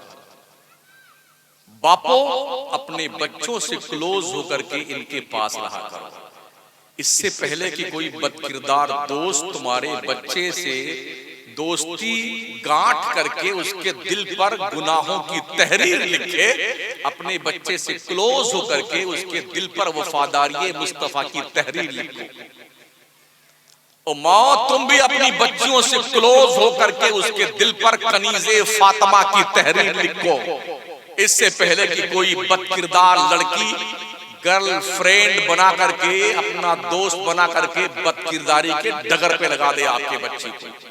इन्हें बताओ अपनी बच्चियों को, तुम एक बाप का गुरूर हो, एक कौम का सरमाया हो, अगर तुम्हारे कदम लड़खड़ाए तो पूरी मिल्लत की नाक कट जाए। जिम्मेदारी माओ की है, बहनों की है। हम कुछ नहीं कर रहे हैं, सिर्फ जिंदगी बिता रहे हैं। गुजारोगे जिंदगी तब भी गुजर जाएगी, ना गुजारोगे तब भी गुजर जाएगी, लेकिन ये सोच के गुजारो कि अल्लाह ने तुम्हारे पीछे तुम्हारी औलाद रखी है, उसकी जिम्मेदारी तुम पर आ रही है। तरबियत करो अपने बच्चों की। माओ बहनों, तुम अपने बच्चों की तरबियत करो। बाप कमाने जाए तो माएं घर में रह के बच्चों की तरबियत करें और परवरिश करें, ताकि आपका मुआशरा शिक्षित, क्वालिफाइड, परहेजगार मुआशरा हो। आज भी हो जो बराहीम सा ईमा पैदा, आग कर सकती है अंदाजे गुलिस्ता पैदा। हजरत दारुल का चंदा था ना, यहाँ दारुल चलता है। कितनी पढ़ाई होती है, सिर्फ कम से कम मदरसों को इस मेयार का बनाया जाए कि हमारा बच्चा हाफिज बन के निकले तो 10वीं पास करके निकले, आलिम बन के निकले तो 12वीं पास करके निकले। कोई मुश्किल काम नहीं है ये। साउथ इंडिया में जाइए ना, 3 साल पहले 51 बच्चे आलिम फाजिल बन करके, लॉयर बन करके हाई कोर्ट में उन्होंने ड्यूटी संभाली। 51 बच्चों ने, अल्लामा भी हैं और लॉयर भी, एक साथ दोनों तालीम हासिल की। इसके लिए हमारे लोगों को थोड़ा साउथ इंडिया का सफर करना होगा, उनका सिलेबस देखना होगा, ये किस ढंग से बच्चों को तालीम देते हैं। लेकिन हमें फुर्सत कहाँ है।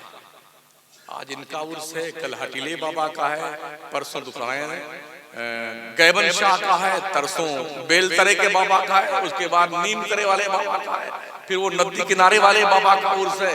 यहाँ कुरान खाने में सारे बच्चे लगे हुए हैं, वहाँ कुरान खाने में जा रहे हैं, और चहल्लुम की फातिहा में सारे बच्चे खाना खाने गए, 2 घंटे की पढ़ाई हुई। अगर ये बच्चे ना भेजे जाए किसी के बाप की फातिहा में, तो लोग मदरसे से नाराज हो जाते हैं, मदरसे को चंदा देना बंद कर देते हैं। पूरा जिस्म छलनी है, मरहम कहां कहां रखा जाए। बड़े अदब से आपसे अर्ज है, एक चुप रहना सीखिए। बात बात पर अपने ही भाइयों को सुलाकुल्ली और वहाबी और फला कहना बंद कर दीजिए। ये राइट आपको नहीं है, जब तक तहकीक ना हो जाए कि वाकई में ये उस डगर पे चला गया। बहुत सारी बुराइयां हमारे मुआशरे में हैं जो यकीनन गलत हैं, और हमने उसे गले लगा रखा है। हर आदमी कुढ़ रहा है उसे देख करके, बोलता इसलिए नहीं है कि लोग कहेंगे वाकई। जैसे मुझ पर फतवे लगते रहते हैं रोजाना, ये फलाना हो गया, ये धमाका हो गया। इमाम अहले सुन्नत ने 4 बड़े बड़े दज्जालों पे जो कुफर का फतवा लगाया था ना, अशरफ अली थानवी, कासिम नानातवी, खलील अहमद अम्बेठवी और रशीद गंगोई, ये 4 लाइन अरबा। इनके पास खत लिखे, तहकीक की है। आपने फरमाया है इस आदत से, इस इबारत से बाज आ जाओ, इसे खत्म कर दो, इसको छापना बंद कर दो, इससे रुजू कर लो। जब लोग नहीं माने हैं तब उसके बाद जाकर के कुफ्र का फतवा दिया है, वो भी हरमैन तैयबैन समेत सारे उलमा ने मिलकर दिया। और आज हर जुम्मन, नत्थू, खैराती, शुभराती सुल्ला कुल्ली हो गया, वो वहाबी हो गया, वो देवबंदी हो गया। ये अधिकार किसने दिया? खुदा के लिए ये समझो, समझने की कोशिश करो। ये फरमाया गया है हदीस शरीफ में, अगर आपने किसी को वहाबी कहा, सुलह कुल्ली कहा, काफिर कहा और वो वाकई में वो नहीं है, तो कहने वाला वहाबी, देवबंदी या काफिर हो जाएगा। समझ रहे? एक डंडे से सबको मत हाको। मदरसे को और ज्यादा सक्षम बनाओ। ये 20,000 रुपए से मदरसा नहीं चलता है। कोई केक भी तशरीफ लाया है मदरसे में शायद? अच्छा अच्छा, ये अंडे भी तशरीफ लाए। सुभान अल्लाह, क्या बात। कितने बच्चे हैं? अंडे तो कम है, 5 ही हैं। 25 बच्चे हैं। अगर एक अंडे के भी 5-5 टुकड़े के जाएं तो भी शायद हिस्सा ना बने। 25 बच्चे। कितनी गुर्बत में हमारे मदरसे चलते हैं। लोगों के स्कूल भरे हुए हैं।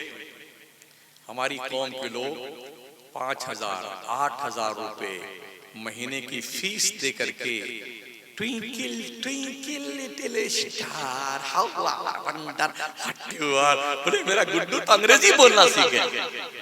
मदरसे में बेटा 100 रुपया नहीं देता है और ट्विंकल ट्विंकल लिटिल स्टार सिखाने के लिए 6,000 रुपए।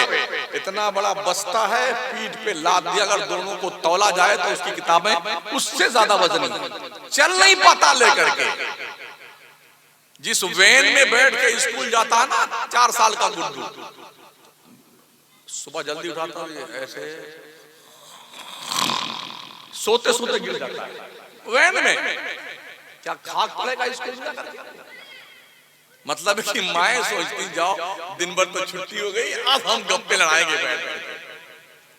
कम से कम बच्चे 5 साल के हो जाएं। इस 5 साल की उम्र तक अपने बच्चों को माएं कलम पकड़ना सिखाएं। हम लोग भी पढ़े थे, जो हमारे उम्र के लोग होंगे। एक तख्ती होती थी लकड़ी की, उसी पे नकल, उसी पे इमला, उसी पे हिसाब, काली पोत पोत के यूं घटाई कर करके पूरा कपड़ा कमबख्त काला काला हो जाता था। वो मेहनत की पढ़ाई होती थी। आज इतनी कापियां हैं, इतनी बड़ी बड़ी, इतनी छोटी छोटी, इतनी छोटी छोटी, बस्तों में नहीं आती।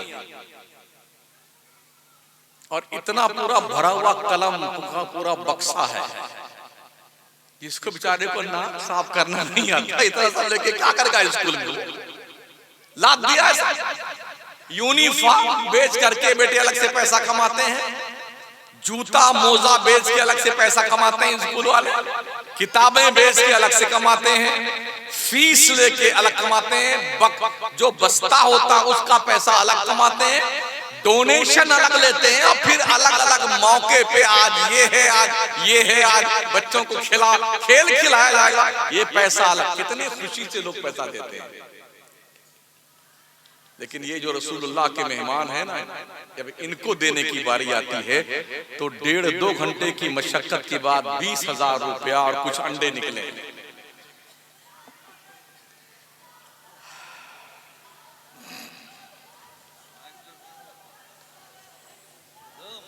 खत्म।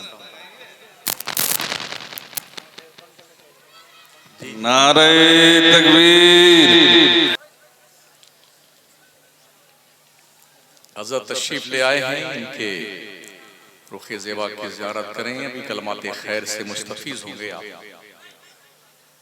मैं अर्ज कर रहा था, अपने बच्चों को मौलाना भी बनाइए, हाफिज भी बनाइए, अपने बच्चों को वकील भी बनाइए, अपने बच्चों को डॉक्टर भी बनाइए, अपने बच्चों को पुलिस में भर्ती करवाइए, फौज में डलवाइए, अपने बच्चों को IAS अधिकारी, IPS अधिकारी बनवाइए, पैसे खर्च कीजिए, अपने बच्चों को बेहतरीन ताजिर बनाइए। ये सब मेहनत कीजिएगा तब होगा, ऐसे नहीं होगा। ये बात दिमाग से निकाल दीजिए कि पुलिस की भर्ती में जाना जायज नहीं है, ये नौकरी जायज नहीं। जी नहीं, आज बहुत जरूरी है कि आप पुलिस में जाएं, ताकि आप पर जो अत्याचार हो रहे हैं उसमें कुछ तखफीफ तो हो। पढ़िए, मेहनत करें साथियों। ये भी अर्ज कर दूं मैं चलते चलते, जलसे सिर्फ 12 बजे तक किया कीजिए।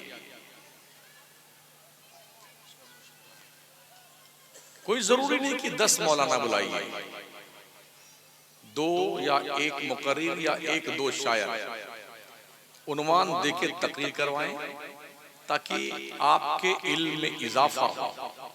हर आदमी एक ही टॉपिक पर गुफ्तगू फरमा के चला जाता है। हमने भी मैक पे गुफ्तगू की, हमारे बाद खतीब वो भी वही आयत पढ़ेंगे और फरमाएंगे मैं अब अलग नुक्ता बयान, इसमें और क्या नुक्ता बयान हुआ साहब, ये बटन यहाँ लगा हुआ, ये इधर चुंबक है, इधर ये लगा हुआ, यही है ना, क्या नुक्ता निकालते हो उसका?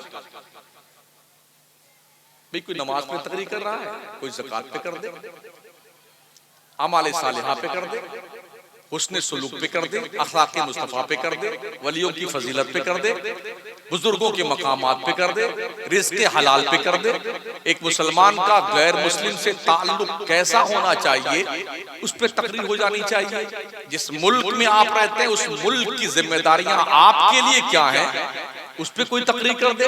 सियासत के मैदान में मुसलमान को लाजमी तौर पर आने की जरूरत है ताकि आपकी हिस्सेदारी को बरकरार रखा जा सके। लेकिन क्या कीजिएगा, बस खाए पिए मस्त है, कुछ नहीं मिलेगा सिवाय खाली हाथ। आज की तारीख में कोई किसी की शिकायत नहीं सुनता है। आप घूमते रहिए, आपकी फाइल घूमती रहेगी, कुछ वैल्यू नहीं है आप। वरना क्या वजह है, दिल्ली में जो हिंदुस्तान के आजादी में कुर्बान होने वाले लोग रहे हैं ना, 83,000 लोगों के काउंटिंग करके तादाद लिखी गई। 83,000 में से 63,000 सिर्फ मुसलमान हैं जिन्होंने हिंदुस्तान में कुर्बानियां दी हैं। 20,000 में सब है, 63,000 तनहा मुसलमान हैं, लेकिन हमारी कुर्बानियों का कोई वैल्यू नहीं है। तो हमें डॉक्टर भी चाहिए, इंजीनियर भी चाहिए, लॉयर भी चाहिए, मुफ्ती मौलाना भी चाहिए, खतीब भी चाहिए, और ताजिर भी चाहिए, अधिकारी भी चाहिए, फौजी भी चाहिए, कर्नल जनरल भी चाहिए, तभी जाकर के आपके मुआशरे में कुछ तरक्की हो सकती है। हुजूर करीम के दामन से वाबस्ता रहिए, वलियों के दहलीज पर आते जाते रहिए। औरतें मज़ारों पे ना जाया करें, ना बाजार जाया करें। मर्दों, तुम्हारी जिम्मेदारी है कि बाजार से सामान खरीद कर लाके औरतों को दे के जाओ, ताकि तुम्हारी बीवियां बाजार की सैर करने न जाएं। ये आपकी जिम्मेदारी है। आपने निकाह कबूल करते वक्त सब संभाला हुआ जिम्मेदारी, तभी जाकर के कुछ हालात सुधरेंगे। जितने भी बातिल फिरके के लोग हैं, अहले सुन्नत वल जमात के अलावा जिस अहले सुन्नत वल जमात को मसलके आला हजरत कहा जाता है, उनसे दूर रहे। ना ऐसे लोगों के यहाँ शादी ब्याह में जाएं, ना उनके यहाँ शादी ब्याह करें। सुन्नी के यहाँ ही रिश्तेदारी करे, किसी गैर के नहीं। आपकी नमाज सिर्फ अहले सुन्नत वल जमात के पीछे जायज है, किसी गैर अहले सुन्नत वल जमात के पीछे नहीं। बस ये चंद गुजारिशात थी जो मैंने आपकी खिदमत में नजर की हैं। अगर कुछ समझ आया हो आपको तो थोड़ा बदलाव ले आइए। बापू जब फजर में पढ़ने जाओ नमाज तो अपने बच्चों को जगा के मस्जिद में लेके जाओ। माओ बहनों सुबह तुम जब जागो फजर में तो अपने बच्चियों को जगाओ, बच्चों को, ताकि उनकी आदत पड़े नमाज पढ़ने की। कितना अच्छा घर है वो, जब सुबह बच्चे जागे तो वो देखे मेरा बाप वुजू कर रहा है, मेरी बहन सज्जे में है, मेरी माँ कुरान पढ़ रही है। तो ऐसे बच्चे जब ये माहौल देखेंगे ना तो वो भी नमाजी बनेंगे। हर मुसलमान के घर में एक मिनी लाइब्रेरी होनी चाहिए जिसमें अपने मसलक की किताबें हों, ताकि आपके बच्चे कुछ वक्त उस किताबों को पढ़ करके इक्तिसाबे फैज कर लिया जाए। अगर ऐसा हमने कुछ किया तो बहुत कुछ बदलाव आ सकता है, वरना ठीक है जलसे करते रहिए, लाखों करोड़ों सालाना खर्च करते रहिए। अगर इसका कुछ रिफंड चाहते हैं तो बदलाव लाना पड़ेगा। जलसों पे पैसे कम खर्च कीजिए, इन पैसों को मकसद के लिए इस्तेमाल कीजिए। मस्जिदों में बाज़ाब्ता ट्रेनिंग कैंप रखिए ना, बुड्ढों को भी जवानों को भी कुछ सिखाइए और 3-4 महीने पे उनका इम्तिहान लीजिए, ताकि लोगों को दीन सीखने का शौक पैदा हो और मसाइले दुनिया से आगाही हो। ये कुछ हमारे पास नहीं। यही वजह है कि कहीं कहीं नमाज भी नहीं होती है और कहीं कहीं अजान हो। तुम एक बाबरी मस्जिद को रो रहे हो। पंजाब के इलाके में तकरीबन 3000 मस्जिदें हैं जहां घोड़े बांधे जाते हैं। अजमेर शरीफ में कई दर्जन मस्जिदें हैं जहां पर मोटरसाइकिल के रिपेयरिंग की दुकानें खुली हुई हैं। एक बाबरी मस्जिद को रो रहे हो। अगर नमाज नहीं पढ़ोगे तो ऐसी कितनी मस्जिदें हो जाएंगी जिसमें आपकी पेशानियां तड़पेंगी सजदों के लिए। दिल्ली की जमीन पर ऐसी बड़ी बड़ी मस्जिदें मौजूद हैं जहां हजार हजार लोग नमाज पढ़ सकते हैं, मगर वहां पर घोड़े और गधे आराम फरमाते हैं। बस ये गुजारिश कबूल कर लें तो अल्लाह तौफीक अता फरमाए। अस्तगफिरुल्लाह रब्बी मिन कुल्लि ज़ंबिन व अतूबु इलैह। ला इलाहा इल्लल्लाह मुहम्मदुर रसूलुल्लाह वस्सलामु अला मन इत्तबअल हुदा।